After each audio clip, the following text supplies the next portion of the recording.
bhava and prema.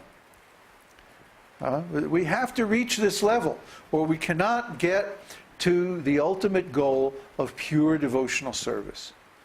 The way Rupa Goswami uses the term, or ecstatic love. The way Rupa Goswami uses the terms, that means the ultimate goal. Uttama adhikari. There are 3 levels of devotional service. Kanishta adhikari means neophyte. Madhyam adhikari means intermediate. And Uttama adhikari means perfect. Self-realized. And we know from reading histories of the great souls in India that they were all profoundly very different-minded people than we are. You could even say they were eccentric. You could even say they were a little mad. By materialistic standards, they are mad. Because they're going after something that is only subjective and only made of pure consciousness. I mean, what is love? Love is about as subtle a thing as that can exist. Love is pure consciousness. Has anybody ever been in love? Have you ever been in love? Do you know anybody that's been in love? Did you see them when they were in love? Or do you remember being in love and how it felt? It's like everything is beautiful, right? Until you discover that, actually your lover is a member of the NRA or something like that. So, I didn't mean well, never mind. In the U.S., the NRA is the National Rifle Association. Oh, okay. So, he's Irish. So, or his body is anyway. The point is that you can be in love in the material world, but you always come crashing down again. It's like you can take some drug and you can get really high, and you can feel like, yeah, everything's great, and then you come down. But with devotional service, everything that you gain is eternal. You see? So once you attain it, you never come down. You never come down. You can bring your consciousness down to the level where you can talk to people on other platforms of consciousness.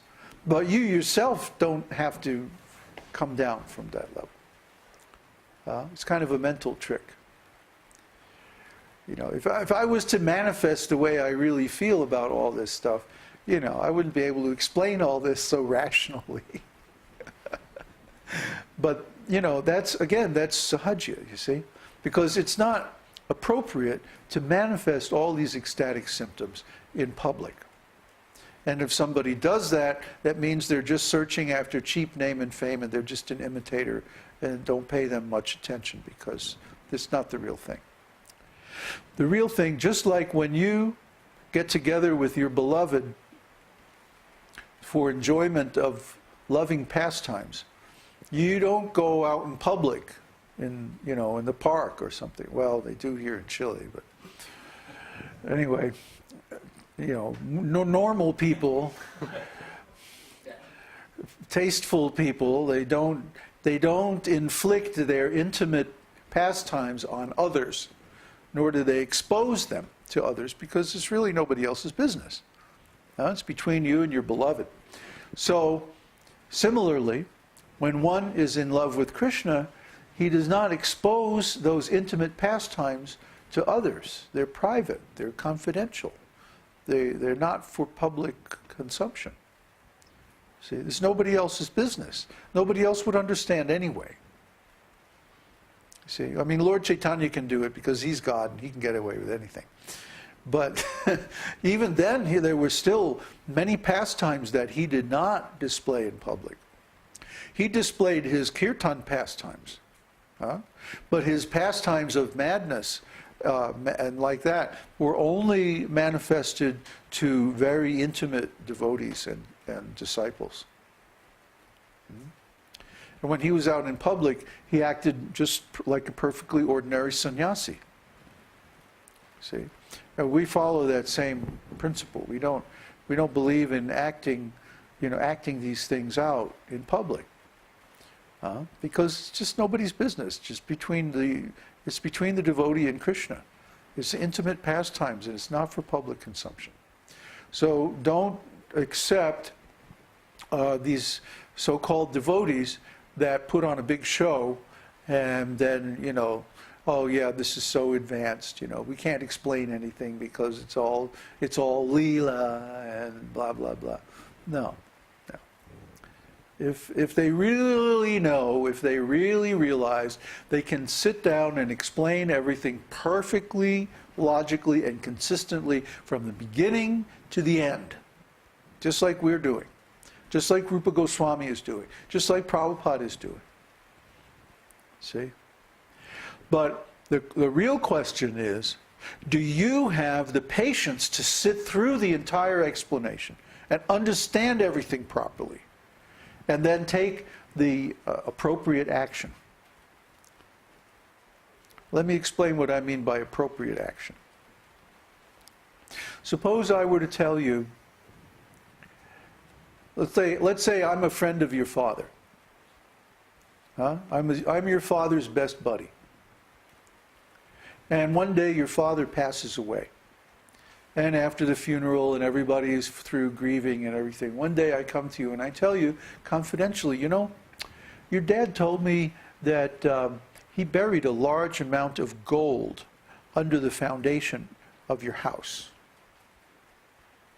And knowing him was probably in the northeast corner. Thought you might want to know that. And then I would go my merry way. Now, what are you going to do? Any ideas? Get the shovel, right? The shovel and the compass. That would be an appropriate reaction. Huh? I just told you, basically I gave you the information. It's not like I took you by the hand and I grabbed the shovel and I dug it out for you. But I gave you the information that would allow you to dig it out for yourself. Huh? So similarly, this is what we're doing here. I can't attain devotional service or pure love of Krishna for you. I can't give it to you. It's Krishna's role to give it because it belongs to him. It's under his power. He only gives it to people that he really trusts and who he's very satisfied with. Okay? So what we're doing is we're giving the instructions. We're saying there's a great fortune, a great treasure, and it's buried in your heart. And you can dig it out by using these certain methods that change your consciousness. It's already there. It's waiting for you. It's your inheritance from your father, your spiritual father, God. If you really want this inheritance, here's what you have to do. And then we're giving so many subjects and so many processes, and so many things you have to know to find it. It's a little more complicated than digging the northeast corner, but you get the idea.